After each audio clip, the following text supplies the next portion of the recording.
ಈ ಎಲ್ಲ ಐಟಮ್ಸ್ ನಾವು ಏನಕ್ಕೆ ತಗೊಂಡಿದ್ದೀವಿ ಮಮ್ಮಿ ಇವತ್ತು? ಗೊಜ್ಜು ಅವಲಕ್ಕಿ ಮಾಡೋಕ್ಕೆ. ಅದಕ್ಕೆ ಹುಳಿ, ಎಷ್ಟು ಸೈಜ್ ಹುಳಿ?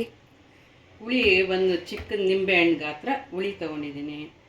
1 ಟೇಬಲ್ ಸ್ಪೂನ್ ಉಪ್ಪು, 1.5 ಟೇಬಲ್ ಸ್ಪೂನ್ ಖಾರ, 2 ಟೀ ಸ್ಪೂನ್ ಅಷ್ಟು ಬೆಲ್ಲ, ಅರಿಶಿನ, ಸ್ವಲ್ಪ ಅರಿಶಿನ ಹಾಕಿದ್ದೀವಿ, ಇಂಗು, ಹುಣಸೆಹಣ್ಣು ಅದನ್ನು ಮೊದಲೇ ನೆನೆ ಹಾಕಿ ಕಿವುಚಿಟ್ಟಿರೋದು, ಕಡಲೆಬೇಳೆ, ಕಡಲೆ ಬೀಜ, ಕೊತ್ತಂಬರಿ ಸೊಪ್ಪು, ಈರುಳ್ಳಿ, ಕರಿಬೇವು, ಕೊಬ್ಬರಿ.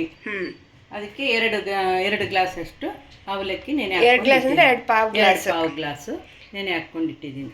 ಈ ಇಷ್ಟು ಇಂಗ್ರೀಡಿಯೆಂಟ್ಸು 2 ಪಾವ್ಗೆ ಆಗೋಷ್ಟಾ? ಹೌದೌದು. ಎಷ್ಟು ಜನಕ್ಕಾಗುತ್ತೆ? ಒಂದು ಜಾಸ್ತಿ ಅಂದರೆ ಒಂದು 3 ಮೆಂಬರ್ಸ್ಗೆ ಆಗುತ್ತೆ ಅಷ್ಟೇ. ಓಕೆ. ಈಗ ಸ್ಟವ್ ಹಚ್ಕೊಳ್ಳೋಣ. ಅದ್ರ ಮೇಲೆ ಬಾಣಲಿ ಇಟ್ಟಿದ್ದೀವಿ.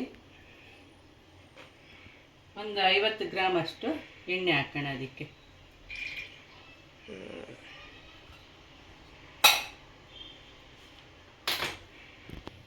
ಈ ಅವಲಕ್ಕಿನ ಎಷ್ಟು ಹೊತ್ತು ನೆನೆಸಿದ್ಯಾ ಮಮ್ಮಿ?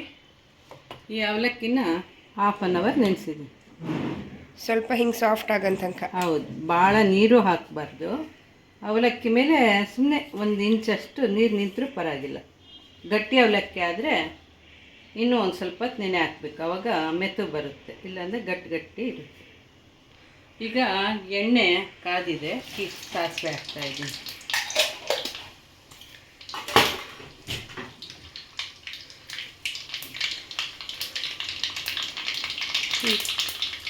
ಈಗ ಸಾಸಿವೆ ಸಿಡಿತಾ ಇದೆ, ಹಿಂಗೂ ಒಂದು ಸ್ವಲ್ಪ ಹಾಕ್ತೀನಿ.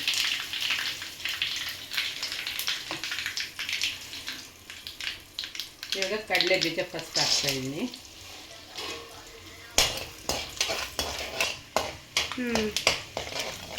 ನೆಕ್ಸ್ಟ್ ಇದು ಒಂದು ಸ್ವಲ್ಪ ಫ್ರೈ ಆಗಬೇಕು. ಒಂದು ಅರ್ಧ ಫ್ರೈ ಆದಂಗೆ ಕಡಲೆಬೇಳೆ ಹಾಕೊಂಡು.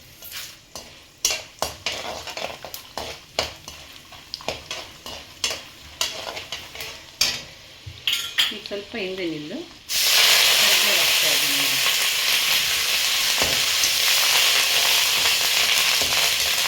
ಇದ್ದೀನಿ.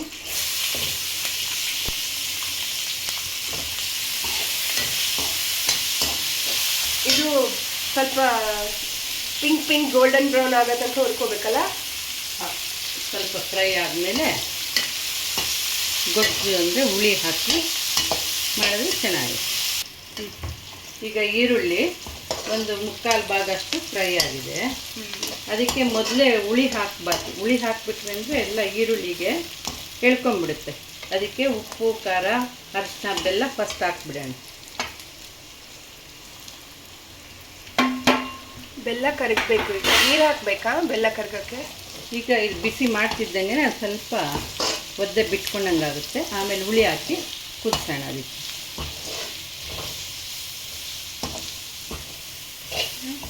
ಈಗ ಕಿವುಚ್ಕೊಂಡಿರೋಂಥ ಹುಳಿ ಹಾಕೋಣ. ಈ ಲಾಸ್ಟಿದು ಹಂಗೆ ಸ್ವಲ್ಪ ಬಿಟ್ಬಿಡೋಣ. ಅದರಲ್ಲೆಲ್ಲ ಮುಣ್ಣು ಅದೆಲ್ಲ ಇರುತ್ತೆ. ಓಕೆ. ನಿನ್ಗೆ ಯಾರು ಕಲಿಸಿದ್ ಮಮ್ಮಿ ಈ ಗೊಜ್ಜು ಅವಲಕ್ಕಿ ಮಾಡೋದು? ನಮ್ಮಮ್ಮ ಕಲಿಸಿದ್ದು.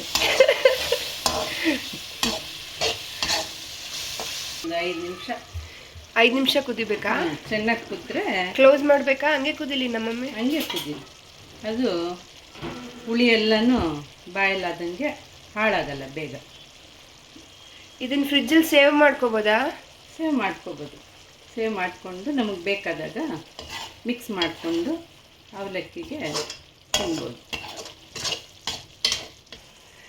ಈಗ ಒಂದು ಸ್ವಲ್ಪ ಗಟ್ಟಿ ಆಗ್ತಾ ಇದೆ, ಇನ್ನೊಂದು ಸ್ವಲ್ಪ ನೀರು ಹಾಕ್ಕೊಳ್ಳೋಣ ಅದಕ್ಕೆ. ಆಮೇಲೆ ಟೇಸ್ಟ್ ಮಾಡಿಬಿಟ್ಟು ಈ ಗೊಜ್ಜು ಮಧ್ಯದಲ್ಲೇ ಉಪ್ಪು, ಖಾರ, ಹುಳಿ, ಬೆಲ್ಲ ಎಲ್ಲ ಬ್ಯಾಲೆನ್ಸ್ ಮಾಡ್ಕೋಬೇಕು. ಈಗ ಸ್ವಲ್ಪ ಹಸಿ ಕೊಬ್ಬರಿ ಹಾಕ್ತಾ ಇದ್ದೀನಿ ಅದಕ್ಕೆ. ಓಕೆ. ಒಣ ಕೊಬ್ಬರಿನೂ ಹಾಕ್ಬೋದಾ ಮಮ್ಮಿ? ಒಣ ಕೊಬ್ಬರಿನೂ ಹಾಕ್ಬೋದು, ರುಚಿ ಬದಲಿ ಆಗುತ್ತೆ. ಈ ಹದ ಬಂದಾಗ ಫ್ಲೇಮ್ ಕಡಿಮೆ ಮಾಡ್ಕೊಂಬಿಟ್ಟು ಅವಲಕ್ಕಿ ಹಾಕ್ಕೊತ ಹೋಗಬೇಕು. ಓಕೆ. ಬ್ಯಾಚಸಲ್ಲಿ.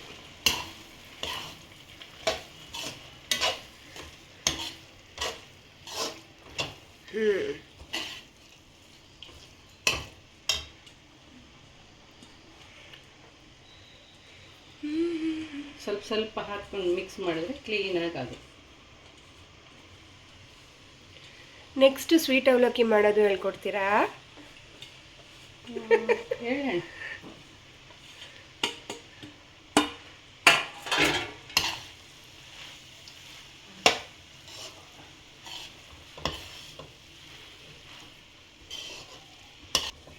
ರೆಡಿ.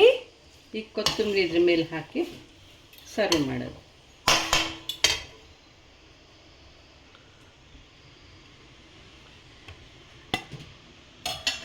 ಓಕೆ, ಸ್ಟವ್ ಆಫಾ? ಇಲ್ಲ, ಒಂದು ಸ್ವಲ್ಪ ಬಿಸಿ ಆಗಬೇಕು. ಅವಲಕ್ಕಿ ಎಲ್ಲ ಬಿಸಿ ಎದ್ದ ಮೇಲೆ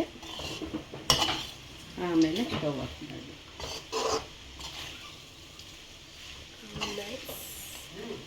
ಅವಲಕ್ಕಿ ಜಾಸ್ತಿ ನೆನೆಸ್ಬಿಟ್ರೆ ಹಿಂಗೆ ಬೆರೆಸೋವಾಗ ಮುದ್ದೆ ಆಗಿಬಿಡುತ್ತೆ ಅವಲಕ್ಕಿ. ಅದೊಂದು ಮುಕ್ಕಾಲು ನೆಂದಿದ ತಕ್ಷಣ ನಾವು ಒಗ್ಗರಣೆಗೆ ಹಾಕ್ಬಿಟ್ರೆ ಕರೆಕ್ಟ್ ಆಗುತ್ತೆ.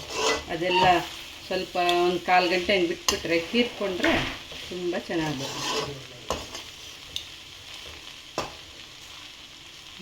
ಇವಾಗ ಬಂದಿದೆ, ಚೆನ್ನಾಗಿ ಬಂದಿದೆ ನೋಡಿ.